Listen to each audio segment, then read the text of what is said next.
بداية انك تطور نفسك مش سهلة بس مش مستحيلة، بس لازم يكون عندك حاجتين: الاولى الارادة والتانية البحث الصحيح. وانا في الفيديو ده جاي اوفر عليك البحث واجيب لك ابسط طريقة انك تطور بها نفسك.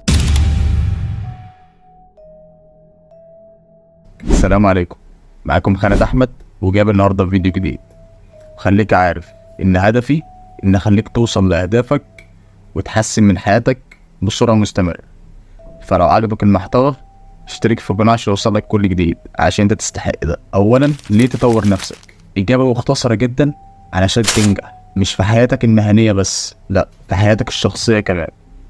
طب ازاي؟ رقم واحد، الاستمرارية من العوامل المهمة جدا اللي لازم تركز عليها. استمر في تحقيق اهدافك وحط لنفسك كذا حافز، زي مثلا انا لما اطور من نفسي هعرف اطور من شغلي وهوصل لليفل او تارجت كويسة، وهكذا.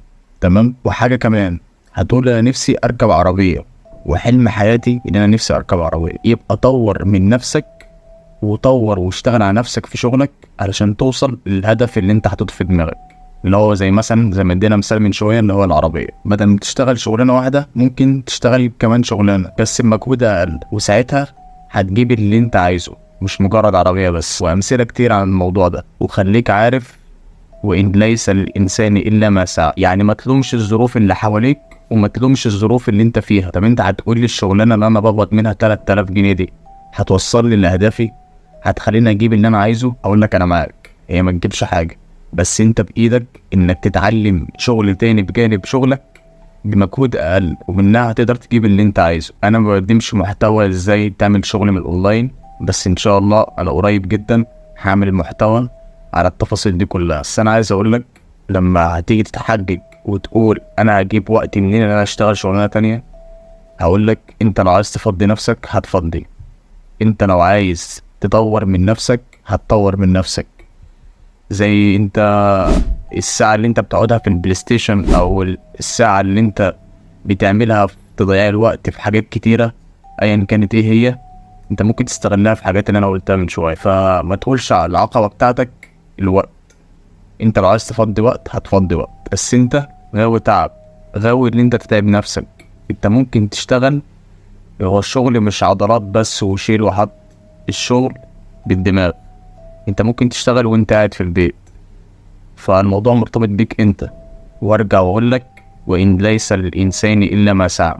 النتيجه دي مش بتاعتك. رقم 2، لازم تثقف نفسك، زي مثلا قرايتك للكتب، تتعلم حاجة جديدة.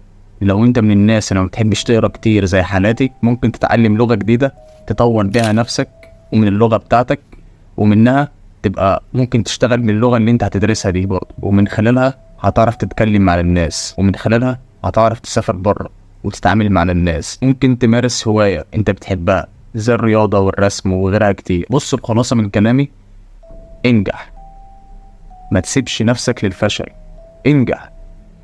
شايف الحاجة اللي انت مستصعبها، ارمي نفسك وغامر ودوس في الحاجة. هتقول انا مكسل، لا، دوس وارمي نفسك. الحاجة اللي انت مش هتضحي عشانها دلوقتي هتضحي عشانها انت عايز تبقى شخص فاشل، وساعتها انت هتبقى راضي عن نفسك؟ ما اعتقدش. انا عارف ومدرك كل واحد فينا نفسه يكسر الدنيا ونفسه يعمل انجازات كتيرة ونفسه ينجح، بس ايه التضحيات اللي انت بتعملها عشان تنجح؟ من الاخر، محدش هيساعدك غير نفسك، محدش مجبر يسمع معاناتك، محدش مجبر يسمع مشاكلك. لازم تبقى راجل قد المسؤولية، قد الهدف اللي انت حاطه في دماغك، قد الطريق اللي انت ماشيه، قد المواقف والمشاكل اللي هتواجهك في حياتك. الناس اللي نجحت دي والناس اللي كسرت الدنيا دي، هم احسن منك في حاجة؟ هم مش احسن منك في حاجة. اكيد مر عليهم وقت ومشاكل وضغوطات، اكيد محدش بيوصل بالسهل. انا مش بحبطك، انا بعرفك عشان ما تتفاجئش.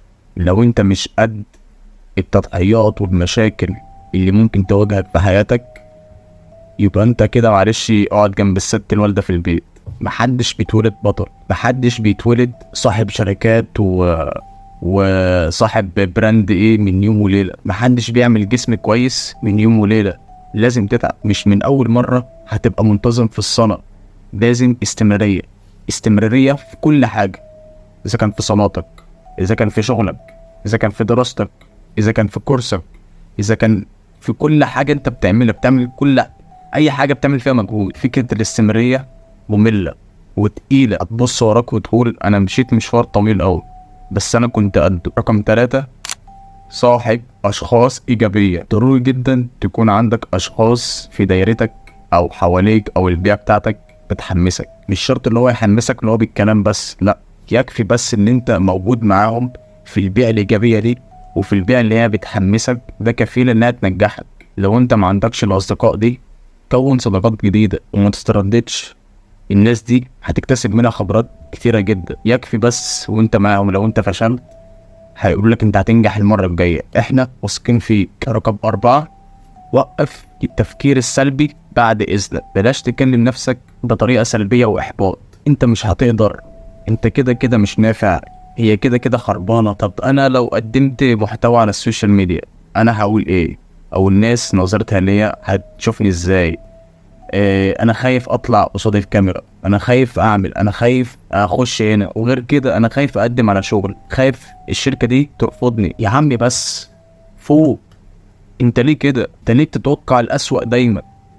حتى مفيش امل، حتى لو 1%، خلاص كله احباط وانت يئست خلاص. انت ليه خايف من كل حاجه وخايف من نظره الناس ليك؟ طول ما انت خايف كده مش هتتحرك، وطول ما انت خايف عمرك ما هتتحرك ولا هتبص لقدام ولا هتتقدم خطوه لقدام. حتى ربنا بيقول لك تفاءلوا بالخير تجدوه. قصه بسيطه اظن انكم عارفينه وعارفين القصه دي، قصه سيدنا يوسف. شاف اخواته عملوا فيه ايه ورموه في البير في الاخر، وشفت وصل ليه في الاخر؟ بقى عزيز مصر. انت متخيل؟ زي رئيس مصر كده دلوقتي. ومن يتقي ويصبر هو الموضوع منهي. رقم 5، هدد نقاط ضعفك وهدفك مع بعض. انت ممكن تقعد مع نفسك وتقول انا ممكن او ازاي اقدر انمي نقاط ضعفي وازاي استغل نقاط قوتي. زي مثلا دلوقتي انا عايز اجيب موبايل، حطيت هدف في دماغي ان انا عايز اجيب موبايل مثلا الفتره اللي جايه، فخلاص تفكيري وعقلي ان انا هعمل الخطوه دي. بعد ما اعمل الخطوه دي نفسي بعد كده اجيب عربيه. انت فاهمني؟ هي ماشيه كده. وخليك دايما تحدد الاولويه عموما واشتغل على نقاط ضعفك وحسن منها. خليك عارف انت المسؤول الاول في حياتك، بايدك تطورها وتوصلها 7 سما، وبايدك برضو تهلكها وتنزلها 7 أرض. الموضوع مرتبط بيك انت. انا عايزك تبقى اقوى نسخه من نفسك. خليك عارف ان هدفي او من المحتوى اللي انا عامله ان اخليك توصل لاهدافك وتحسن من حياتك بصوره مستمره. وكمان انت تستحق انك تشترك في القناه عشان يوصلك كل جديد. بس متنساش تصلي على النبي.